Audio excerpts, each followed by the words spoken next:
Last time we saw Namwon brutalized, but at the same time that this was happening, Kato Kiyomasa and the Right Army were busy elsewhere. I'm Stefan, and this is Japan at War.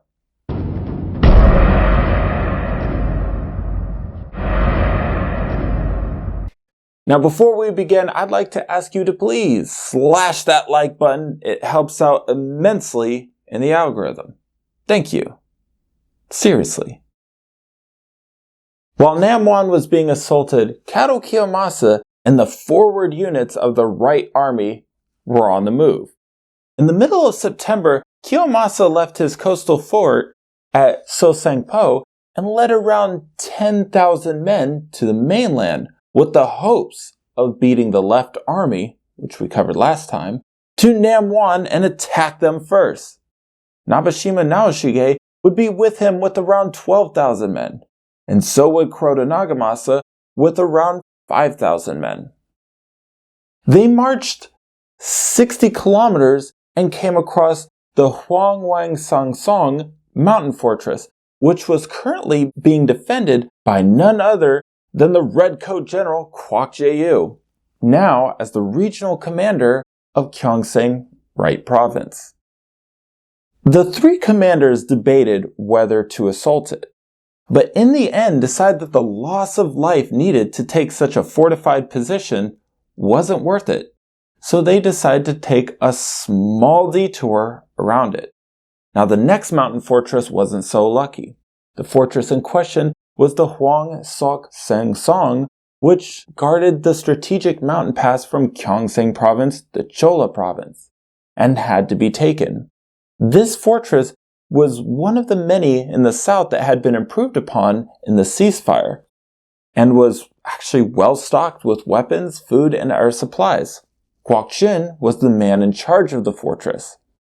He was a 47-year-old magistrate and brought with him his two sons and several hundred militiamen.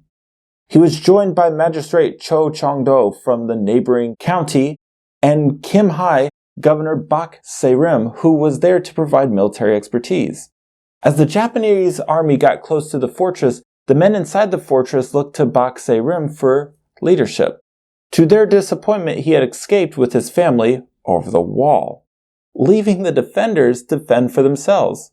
As the Japanese forces surrounded, Nabeshima from the west, Kuroda from the east, and Kato from the south, the defenders now ran to Kwak Jun to lead them to safety. He refused, saying that he would rather die than retreat.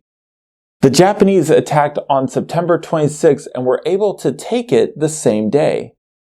By the time the Japanese attacked, most of the civilians were actually throwing themselves over the wall in an attempt to escape.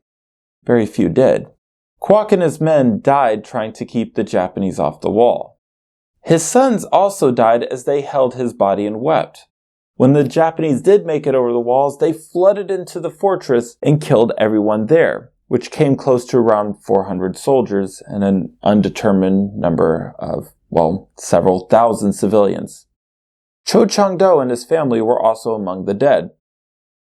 Soon after they captured Hwang-Sok-Sang-Song, messengers reported in that the left army had taken Namwon. Since it had already been taken, the commanders, they decided to head towards Cheonju instead, which was only around 50 kilometers north, and made their way there on September 30th. But Konishi Yukinaga and Ukidi Hidei had actually made it there first. It needs to be pointed out that Cheonju was originally protected by Ming commander Chen Yuzhong and 2,000 Chinese soldiers. However, he retreated north to Seoul before the Japanese arrived when he heard of the fall of Namwon. Either way, the commanders of both armies sat down to plan out their next moves. Nabeshima Naoshige decided to stay in Cheongju, and the Right Army commanders Mori Hiramoto, Kuroda Nagamasa, and Kato Kiyomasa continued on north where they captured Gyeongju. Sadly, I don't have any details on this event. If we go north to the Korean capital Seoul, the citizens were understandably in a panic at this time and packed everything they could and were fleeing. The government was also discussing plans to do the same. There wasn't even a discussion of the royal family staying and mounting a defense. On October 4th, General Yang Yuan, the survivor of Namwon, arrived at the south gate of the capital on a stretcher with what remained of his army.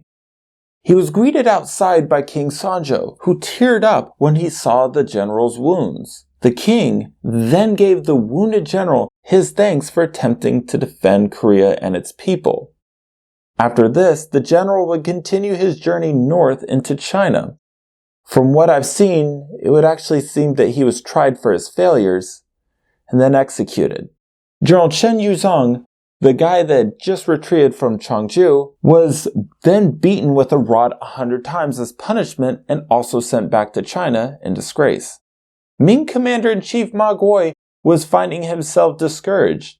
He had initially planned to march his armies in the direction of Gwangju to stop the Japanese advance, but changed his mind when he heard of Yang Yuan's defeat. Ma Gui decided that with the current amount of men at his disposal, that the Japanese could not be stopped. So he sent a letter north to his superiors suggesting that all Ming forces pull out of Korea and rendezvous on the north bank of the Yalu River to defend China's border. Which I have to say is pretty surprising. Ma Gui's superior, Yang Hao, disagreed completely, and then traveled from his headquarters in Pyongyang to take charge and stop the talks of retreat. After yelling at his commanders, Yang had all Ming troops in the area, a total of some 8,000 men, gather at Seoul. He then sent them south under the command of Ma Gui into the hills of Gyeonggi province to ambush the Japanese as they got near Seoul. It doesn't seem like Ma Gui ever went there though. Instead, the officers of Yang Dengshan, Ji Sheng, Po Gui, and Liu Boying went. All of this was done in secret, and the Koreans, well, they weren't to know about any of this. We'll talk more about this upcoming battle in the next episode. Now I actually want to talk about something that usually gets ignored, and that's the Ming's distrust of the Koreans at this time. Ming commander and chief administrator Xiao Zhe wrote this in a dispatch to his emperor. We originally planned to aid the people of Korea to fight and defend themselves, but now their commander-in-chief flees without a fight. Their civilians ran away at the slightest rumor. Our troops have not yet gathered, and if I'm to fight the Japanese, who will defend? If I'm to defend, then who will fight? If I fight and defend at the same time, who will provide us with supply? Not to mention the entire court of Korea. The ruler is not willing to endure hardship. The thought of fleeing fills his mind every day, and those who serve have no loyalty. Many have already secretly submitted to the Japanese. The Koreans exasperate the situation, giving us no time to rest, and they vent out frustrations by sabotaging and ruining our plans, causing us to have nowhere to defend. They now only how to sit and watch the situation unfold. On the top of that, now Gyeongsang province lies in ruin and the defenses of Chola province have collapsed. Yet the Korean court is still full of treachery and conspiracy. We have to defend against the Japanese and be wary of the Koreans at the same time. We are in extreme misery.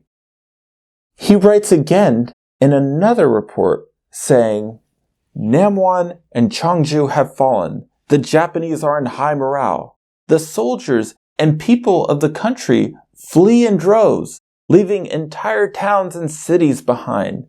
They do not help our troops. They do not even supply us, and they even burn the food down, choking our army's throats. Treachery and infighting are abound. Our lone armies are hard-pressed to resist the Japanese, yet to defend against the Korean traitors is even harder. These are definitely harsh words and harsh accusations, and I'd definitely love to hear your thoughts about this in the comments section. Of course, remember to like the video, and I'll see you next time.